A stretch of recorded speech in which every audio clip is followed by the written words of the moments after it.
Hi, SweetWater fans. It's your friendly neighborhood artistic director Mark Feuer here, and I'm here today in the beautiful Colorado Rockies with my friend David Ying of the Ying String Quartet, two-time Grammy Award winners, right?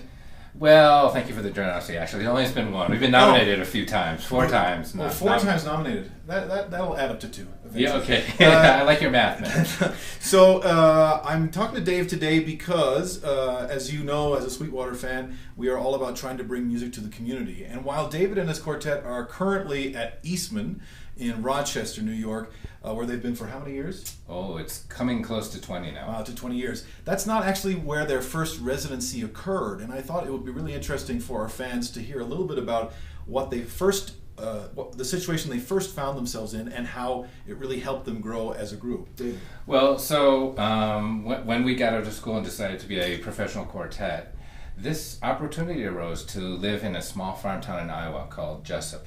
Population 2,000. Wow, 2004 after we got there. Right, that's right. And it was sponsored by the National Endowment for the Arts. And the simple premise was to put an ambitious young chamber music group, that was us, right, in a rural, underserved area. Terrific. And to see what would happen. Wow. There were no guidelines. It was sort of... So you made it up, basically, as you went along. Exactly. It was up to us to figure out, like, how we're going to make music in a community that matters. Right.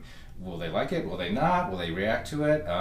Will we feel productive? Will we feel lost? That was all up for grabs. Wow. Is it the case that you felt like because you were having to start a conversation about music in that community, that challenge somehow helped and informed your future? Absolutely. Yeah.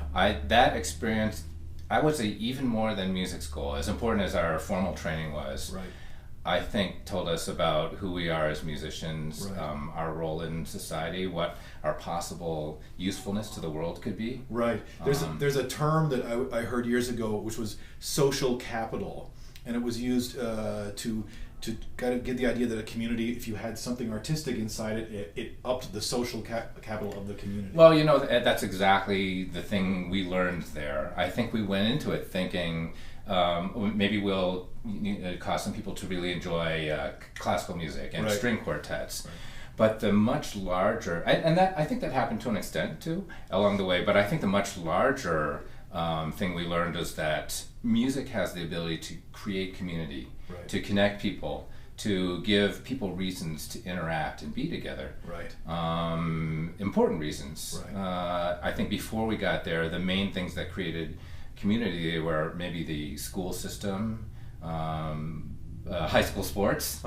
People would show up for the high school football game, and in fact, that's when they felt like they understood us the most, is when we came to a high school football game. Right. When we became part of their community. Right. And then eventually, as they got to know us and through us, the music that we played, I think they realized that the arts, culture, can create the same sense of community, maybe even greater. I mean, I think it was a big moment when we outgrew the high school basketball team. Wow. That's quite a feat. People were like, oh, wow, this is for real. That's amazing. That's amazing. Well, some of you will remember, of course, David was with us at SweetWater for our 10th anniversary season when we did the 6th Brandon Birkin charity.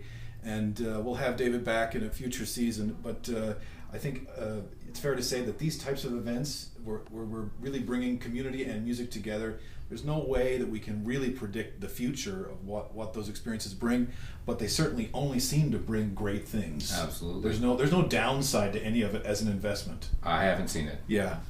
Thanks, guys. We'll see you soon. Next time we'll be in Waterloo.